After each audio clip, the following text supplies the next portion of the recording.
Hi, I'm Wes, the Explosion, and when I first played the demo for Virtua Unlimited Project, I noticed how similar it felt to playing some of my favorite games of the past.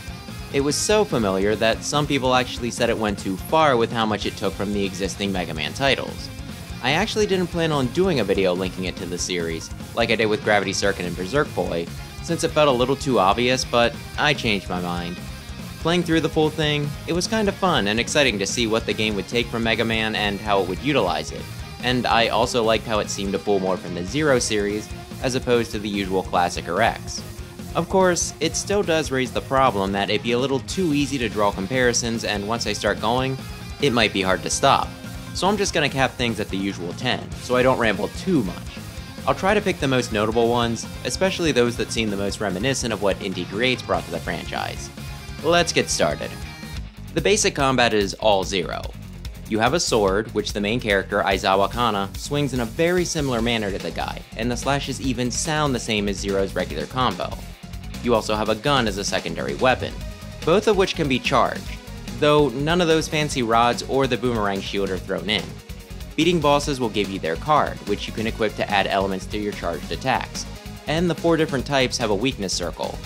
Each also offer a different effect on top of that, like wind granting knockback and electric stunning enemies for a second. Kana can also dash and, with equipable chips, can also do stuff like double jump and air dash to further make her play closer to Zero. She also gets a sweet foot dive that she can use to bounce off enemies, which I do kinda wish Zero could have done. But yeah, for the most part though, if you've already played any of the Zero games, this one is really easy to pick up. On top of the elements, the cards also grant EX skills and support specials, the former of which was a big part of the Zero experience.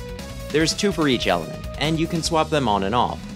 One will give you a special buster shot, like flaming butterflies or rotating ice crystals, and the other gives you a physical move, like a quick draw or windy stomp.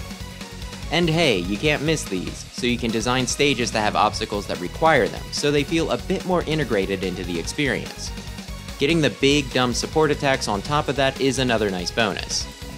There's also a hub, which feels very similar to the Resistance base.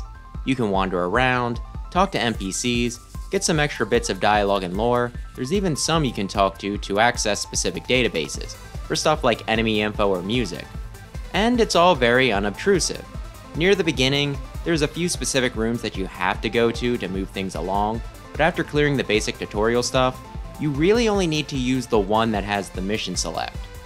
The place even has a second floor you can reach by elevator, but all the stuff on it is optional, to the point that you can do a whole playthrough without riding the lift. There's some neat stuff down there, so I'm not saying you should, I just appreciate that there's not a gun to your head.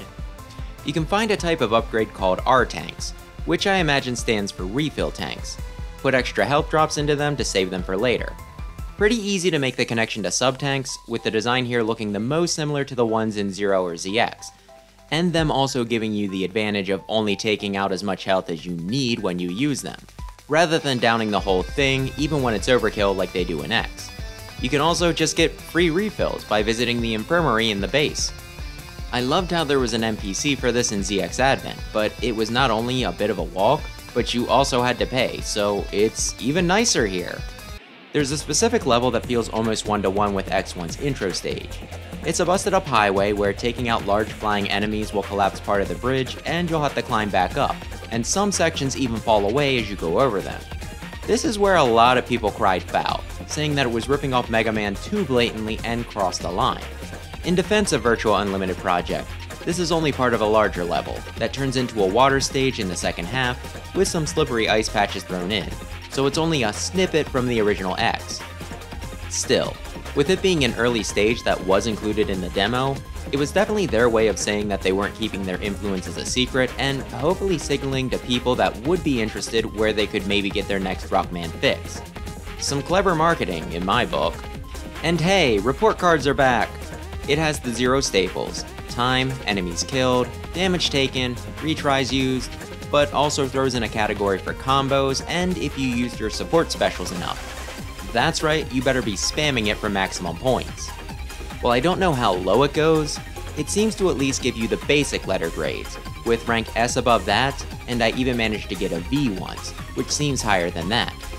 Still never got a perfect score though, so I bet it goes even higher, and since you don't need perfection for A's and S's, it's a lot less brutal than the ones in Zero, and is actually more of a confidence boost.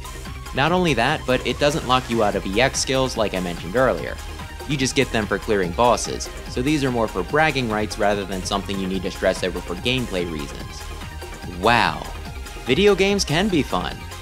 Of course this game has a boss rush, but not just any boss rush, you get 2 teleporters at a time, the bosses being paired up by element, and there being a stretch of stage in between, with the final boss at the very end of the stage. And if you're thinking, that sounds like how they did it in ZX, you're right. The room even somehow reminds me of the ones in Slithering. I typically prefer the 8 pods, 1 room setup, but hey, I like the original ZX, so I can appreciate a callback here.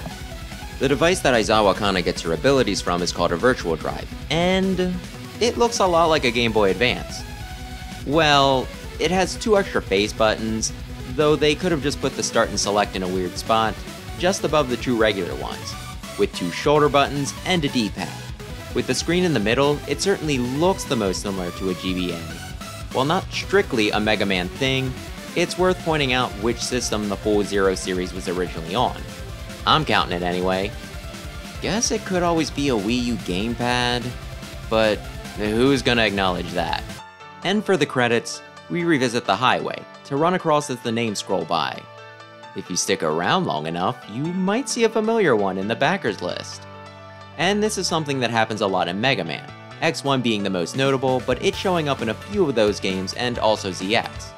There's even a few notes that play here that make me think of the track for ZX's credits, and since you don't get shown all the in-game enemies here, I think I'll continue linking this one back to Inti Creates. Okay, the last one is a bit of a spoiler, but it's too cool not to mention. So skip ahead if you're worried about this, and if you're not, I'll still try to keep the details vague. Alright, so each boss you take down nets you an achievement, as you'd probably figure.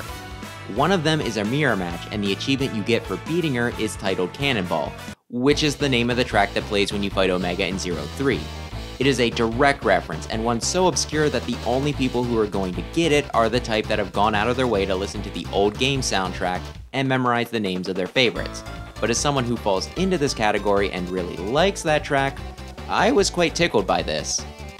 So there you go, 10 parallels between Virtua Unlimited Project and Mega Man, mostly Zero.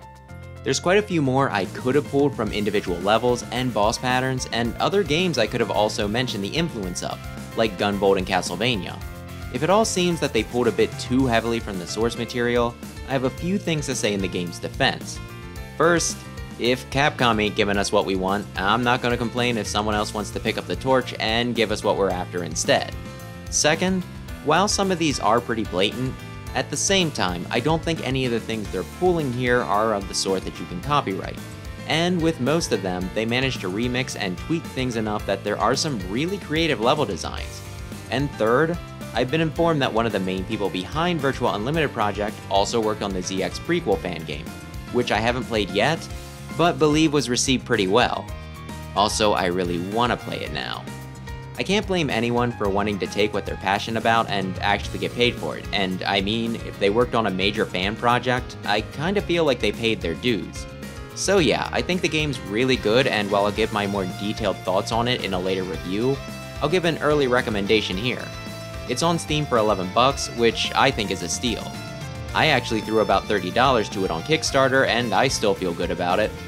Maybe consider giving it a look, there is a demo available, and let me know whether I sold you on it or what you think of it in the comments. That'll do it for this week, so thanks as always for watching, and maybe consider subscribing if you're into platformers, especially Mega Man. By the way, have I ever mentioned Rosenkreuzstilett?